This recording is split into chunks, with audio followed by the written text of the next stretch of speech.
decision over the summer. Doc Rivers had some comments yesterday. Doc said what he had to say, which is that they've got to focus on this season, but you didn't see a denial from either of them.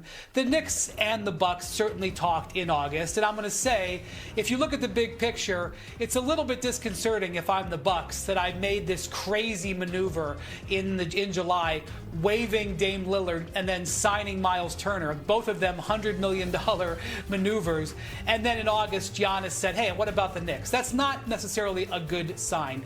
If Giannis truly wanted to get traded, he probably would have approached the Bucks in June, and he would have done some maneuvers that made it clear that's what he wanted.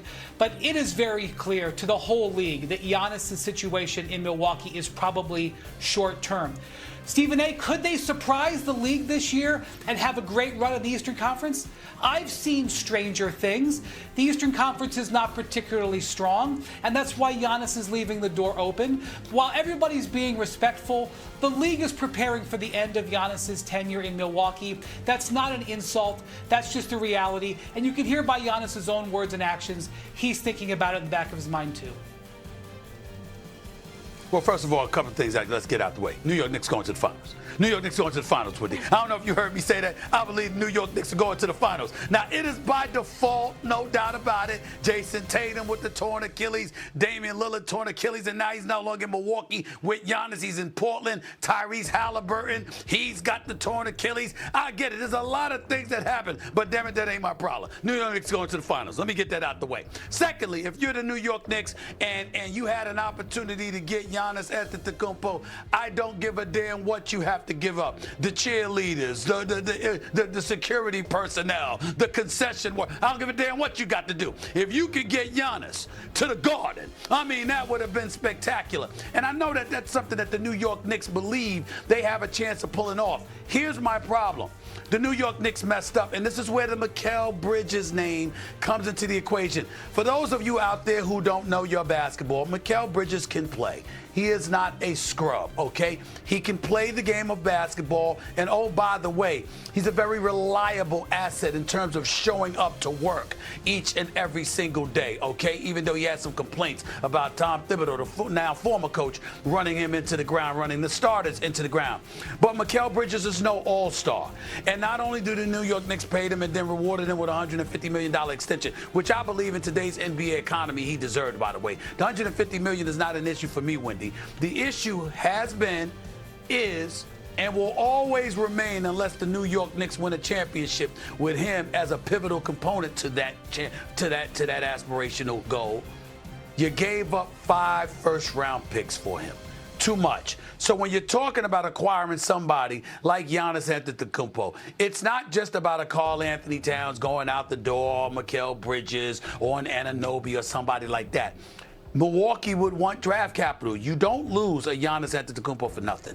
You don't do that. You can't let him walk out the door and get nothing in return for that level of greatness, who's averaged 30 and 11 over the last 3 years, who's averaged at least 28 and 11 over the last 6 years. He's Giannis Antetokounmpo, one of the top 5 players on the planet Earth. This is who he is. And if you have an opportunity to get him, you have to explore it, you have to pursue it, and you have to pursue it with rigor. And the belief is that that's a place he would want to be. Not Los Angeles, okay? It would be New York, maybe even Boston, but definitely New York. So I appreciate Giannis, who's a real one, who's not a phony, who doesn't double talk. He doesn't do anything. He's been very authentic. He's looking at a Milwaukee Bucks squad, and he's saying, this is an organization that drafted me, that believed in me, that has been very good to me, that helped me capture a championship because they got me the assets that I needed in the past. But since that time, I've gone to a semifinals, and other than that, I've been bounced out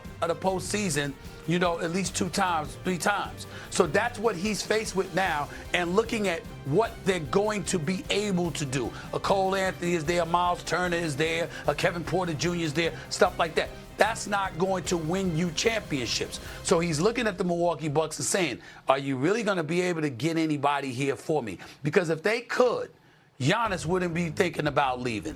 He's thinking about leaving because he doesn't believe organizationally that they're going to be able to supply him with the requisite parts for him to definitively compete for a championship. And that's where the trepidation is. You're exactly right, Stephen A. Actions over words. He watched their summer of moves as sort of out of the box as they were, and in August, here he is trying to get traded to the Knicks. That's the actions. And I actually think that the Knicks are in decent position here, and let me tell you why. Because the Bucks do not control their draft for the next 5 years. They're still paying off the debt from building that championship team and those championship contenders. So if the Bucks ever reach a position where they feel like they have to trade Giannis, they can't tank. They don't control their draft. So if you're going to make a Giannis trade, it's probably going to be a player-based trade. And the Knicks are in position to make a player-based trade. The difference about the Knicks and the difference about the other suitors for Giannis is that the Knicks went ahead with their business this summer. If you remember, when Kevin Durant was traded to the Rockets, the price wasn't that high. And people wondered, why didn't the Rockets have to pay that much? The answer was Giannis. Let me explain.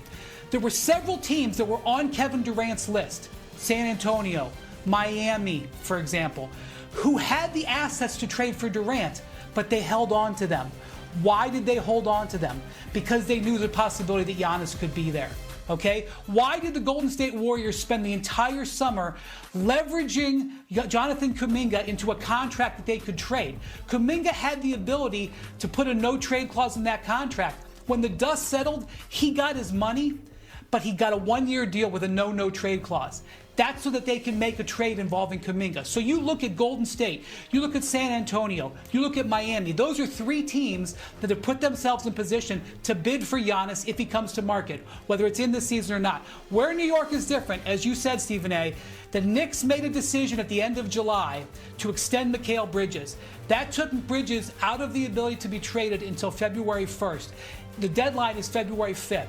In any sort of a deal between New York and Milwaukee, Bridges is almost certainly going to be involved. And I don't blame the Knicks for that, Stephen A., because as you said, the Knicks believe that they can win the East this year. So why are they going to wait around for Giannis to make up his mind? They got to set their team. I was with them last week in Abu Dhabi. They are in a really good place mentally, the Knicks. Bridges is running the floor. He's got a place in this Mike Brown offense that's more expanded. Maybe they get to the middle of the season and they like the hand that they have. But don't forget that. Remember February 1st, because if we get to February 1st and things are going a certain way in Milwaukee and things are going a certain way in New York, Bridges comes back on the table potentially.